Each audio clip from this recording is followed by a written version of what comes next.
La famille et bienvenue sur notre chaîne 3 minutes d'impact. Si vous êtes nouveau sur cette chaîne, ne manquez pas de liker, de partager, de commenter, de vous abonner pour la gloire de Dieu. Nous devons véritablement prier. Je répète encore, nous devons prier. Écoutez-moi, il y a quelque chose qui s'est passé récemment dans les médias. Le prophète Tatou était en train de prêcher dans son assemblée et il a dit un certain nombre de choses qui, lorsque vous prenez cela au premier degré, vous allez dire que c'est un bandit, c'est un imposteur, c'est un sorcier. Il prêche le levain des sacrificateurs, le levain des pharisiens, ainsi de suite. La mauvaise parole, il égare les gens et tout ça. Et généralement, j'ai fait cette remarque avec les prédications du prophète Joël Tatou. C'est quelqu'un qui, lorsqu'il dit des choses, il ne faut pas directement juger. Il ne faut pas juger ça au premier degré. Il faut d'abord réfléchir. Il faut s'asseoir, il faut réfléchir. Il faut se poser des questions. Est-ce qu'il a tort dans ce qu'il dit? Est-ce qu'il a raison? Et à part les questionnements, il faut prier. Imaginez-vous que le prophète Joël Tatou, pendant qu'il prêchait, il a dit, dans le Nouveau Testament, Dieu ne nous dit nulle part de l'aimer. Dieu ne nous a pas demandé de l'aimer dans le Nouveau Testament. Il a même été cru. Il a directement pas. Dieu ne nous a pas demandé de l'aimer dans le Nouveau Testament. Waouh! Quand vous écoutez d'abord ça, pam pam, ça va d'abord créer quelque chose dans votre esprit. Vous allez dire, mais ça c'est quoi ça?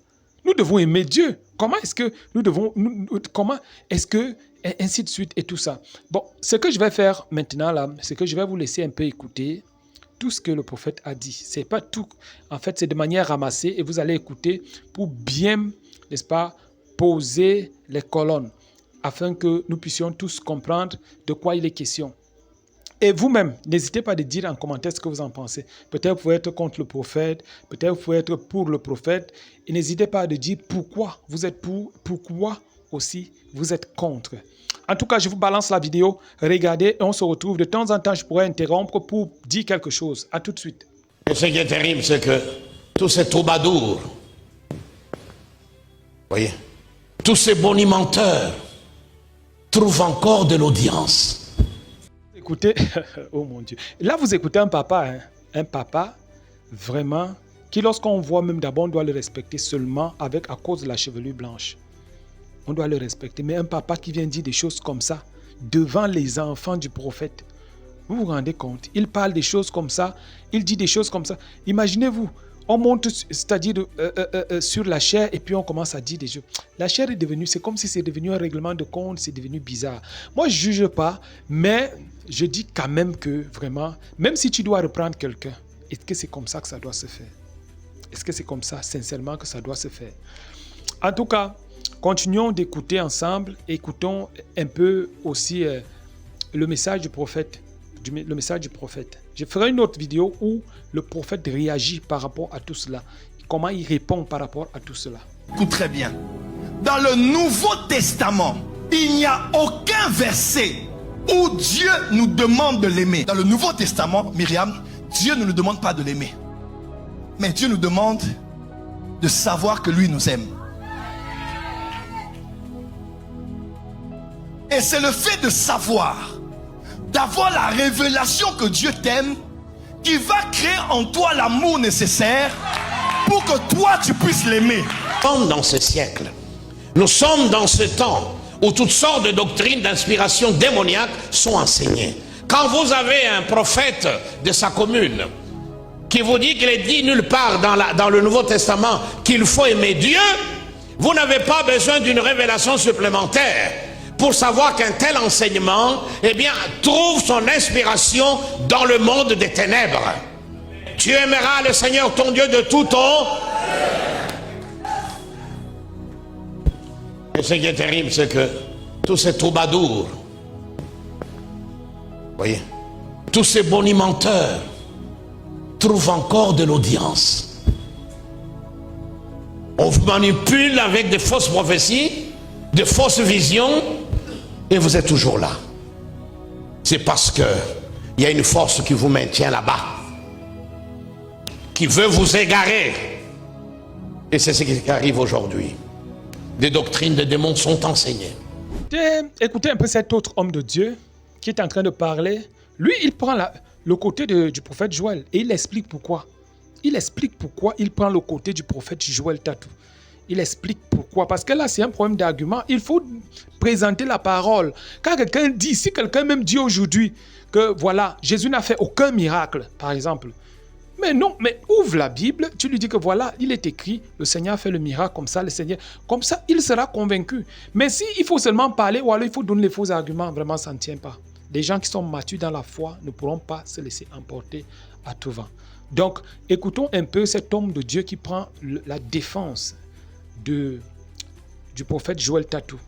Je me souviens un frère, bon, je l'appelle frère, mais c'est un prophète qui est dans le pays ici. Il a fait une déclaration, soi-disant, dans la nouvelle, lui, il a dit dans le Nouveau Testament, il n'y a aucun verset où Dieu demande à ce qu'on l'aime. Il a raison. Il a raison.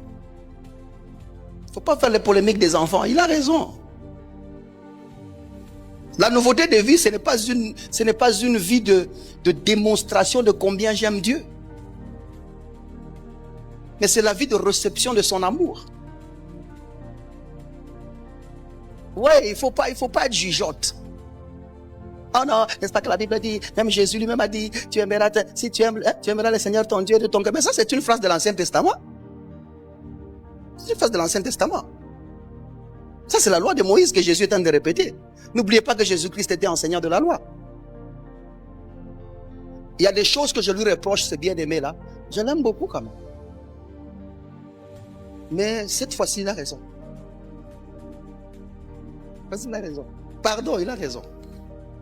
Connaître l'amour de Dieu, vous voyez, ce sont sûrement les gens qui sont dans la crainte, qui ne peuvent pas assumer l'amour de Dieu. Et l'homme en Christ, quand tu le comprends, la première chose qu'il fait, c'est bannir cette crainte-là. Où tu t'assumes pleinement dans l'amour de Dieu. Je sais que Dieu m'aime et ça ne changera pas. C'est-à-dire qu'il n'y a pas ce que je peux faire pour que Dieu m'aime plus. Il n'y a pas ce que je peux faire pour que Dieu m'aime moins. Au fait, j'ai mal parlé. Il n'y a pas ce que je peux faire pour que Dieu m'aime plus. Il n'y a pas ce que je ne peux pas faire pour que Dieu m'aime moins. Parce que l'amour de Dieu, c'est lui-même. Dieu est amour. Il ne diminue pas, il ne grandit pas. Son essence est la constitution de son don pour moi. Et pour comprendre cet amour-là, nous l'avons vu démontrer cet amour par l'acte en Jésus-Christ. Dieu prouve ainsi son amour en ce que lorsque nous étions encore pécheurs, Christ est mort pour nous. Est-il mort pour toi? Oui. T'a-t-il demandé que tu l'aimes en retour? Non. Le frère a raison. Et ça, ce sont des choses primaires, papa. Juste, nous enseignons ça au truc de... C'est quoi ça? Les trucs de nouveaux convertis et trucs comme ça. Ceux qui font les enseignements avec Francis ou les autres, ils connaissent ça. Ce sont des choses très primaires d'ailleurs. Dans cette église, vous êtes censé connaître ça depuis longtemps. C'est ça, non? Faisons un peu. C'est que tous ces troubadours, voyez, tous ces bonimenteurs trouvent encore de l'audience. Que les parents sont ici. Les parents sont ici, ils peuvent vous dire, ils vous ont aimé quand vous étiez encore des embryons. Ils faisaient des projets sur vous. Vous n'aviez encore rien fait de bien ou de mal, qu'ils étaient prêts à mourir pour vous. Pas besoin de naître de nouveau, Dieu t'aimait déjà. Il t'a tellement aimé qu'il t'a donné son fils. Car Dieu a tant aimé le monde qu'il a donné son fils, afin que quiconque croit en lui ne périsse pas, mais qu'il ait la vie éternelle. Ce genre de message, on n'aime pas ça. Pourquoi? Parce que ça enlève notre orgueil. La loi aime vanter ton ego. J'ai eu parce que j'ai donné. J'ai fait parce que j'ai laissé. J'ai fait parce que j'ai obéi. En Christ, ce n'est pas comme ça. En Christ, on ne fait pas des œuvres. En Christ, on a foi en son œuvre à lui. Et c'est la foi en l'œuvre que lui, il a fait à la croix qui nous permet d'avoir une vie qui produit des œuvres. Donc les œuvres que je fais n'émanent pas de moi. Les œuvres que je fais sont la réaction naturelle à la foi que j'ai en l'œuvre parfaite qu'il a accomplie. Viens avec moi, Jésus.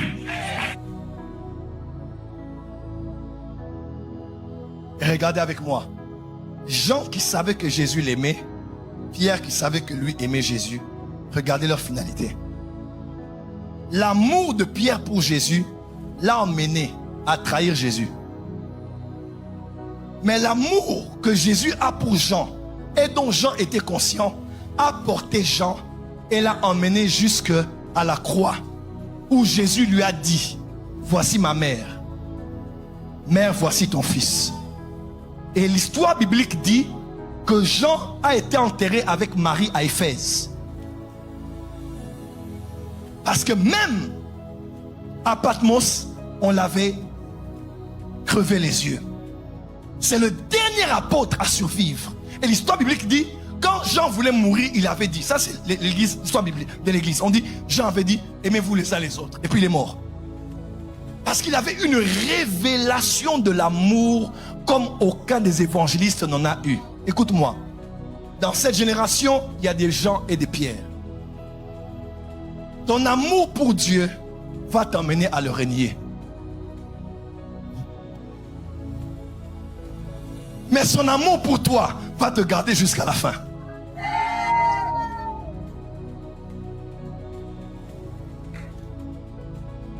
Tous ceux qui sont là pour prouver qu'ils aiment Dieu là, vous allez tomber. Ce sont des gens comme ça, quand ils tombent, ils ne se pardonnent tellement plus. Ils se sentent tellement indignes qu'ils finissent par entrer dans le monde parce qu'ils se disent, moi je ne peux pas faire ça. De là où on savait que j'étais, de là où je suis tombé, je ne peux plus rentrer dans l'église, c'est fini. Pourquoi? Parce qu'ils ont basé leur vie sur leurs œuvres. Ésaïe dit, nos œuvres sont comme un vêtement souillé. Qu'est-ce qui te tiendra? C'est le fait de savoir que lui, il t'aime. Et il t'aime beaucoup. Le problème de l'église, c'est ceci. Satan vous a permis de connaître tout sur votre identité, mais d'oublier le plus important, que Dieu vous aime. Je peux commencer par là. Luc 4. Jésus vient d'être baptisé. Jésus sort de l'eau. La voix dit, voici celui-ci est mon fils bien-aimé, en qui j'ai mis toute mon affection. Rempli de l'esprit, conduit par l'esprit, il va au désert. Satan vient tenter Jésus 3 fois. Pourquoi? Parce qu'il avait lui aussi entendu ce que Dieu avait dit. Il a dit, si tu es le fils de Dieu, oui, tu as dit vrai, mais tu as retiré quelque chose. Aujourd'hui, on n'a pas dit que je suis le fils de Dieu. Aujourd'hui, on a dit, je suis le fils bien-aimé de Dieu. Le problème avec l'église, Satan vous laissera crier tout haut qui vous êtes. Prophète, pasteur, docteur, moniteur de codim, chantre. Mais il fera tout que vous puissiez oublier cette partie-là. Bien-aimé. Aimé de Dieu. Hein? Aimé de Dieu. Dis à ton voisin, je suis aimé de Dieu. Dis à ton voisin, je ne suis pas que fils de Dieu, mais je suis aimé de Dieu. Satan a tout fait pour que Jésus n'entende pas cela, afin qu'il oublie l'essentiel. Satan fera tout. Il va te laisser aller. Je ne suis pas que prophète. Je suis fils de Dieu, mais surtout fils bien-aimé de Dieu.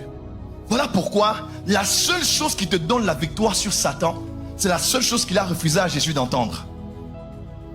L'apôtre Paul a dit, car nous sommes plus que vainqueurs par celui qui nous a aimés. La victoire que nous avons sur Satan, ce n'est pas parce qu'on prie beaucoup, on jeûne beaucoup, on donne beaucoup, mais la victoire qu'on a sur Satan, parce que Dieu nous a aimés. Tu aimeras le Seigneur ton Dieu de tout ton... Et sœurs dans le Seigneur, en conclusion, qu'est-ce que nous pouvons dire, sincèrement? Aidez-moi à conclure. Moi, je pense que pour la conclusion, nous devons simplement prier. Prier parce que c'est une attaque. Non seulement pour ce papa pasteur qui a parlé sur la chair et pour le prophète Tatou et aussi même pour l'église. L'église est attaquée. Et quand vous voyez les musulmans regardent ce genre de choses, ils se moquent de nous. Ils disent, regardez ce qui se passe. Voilà, ainsi de suite. Et moi, ce que je peux donner un peu comme conseil, je suis mal placé pour le faire, mais même un petit enfant aussi, hein, un zéro aussi peut te donner des conseils. Ce que je peux donner comme conseil au prophète Tatou, c'est de faire très attention avec ses prédications, de faire très attention. Il dit des choses vraies, mais c'est tellement profond. Et ce n'est pas vraiment pour des enfants, c'est la nourriture solide. C'est la nourriture solide. Parce que quand tu réfléchis, tu te dis à casser les méninges, c'est là où tu comprends que, ah, le type, si, il avait raison dans ce qu'il disait. En tout cas, sur ce, je vous dis à la prochaine pour une prochaine vidéo. N'hésitez pas de liker, de partager, de commenter, de vous abonner. Au nom de Jésus, soyez bénis. Amen.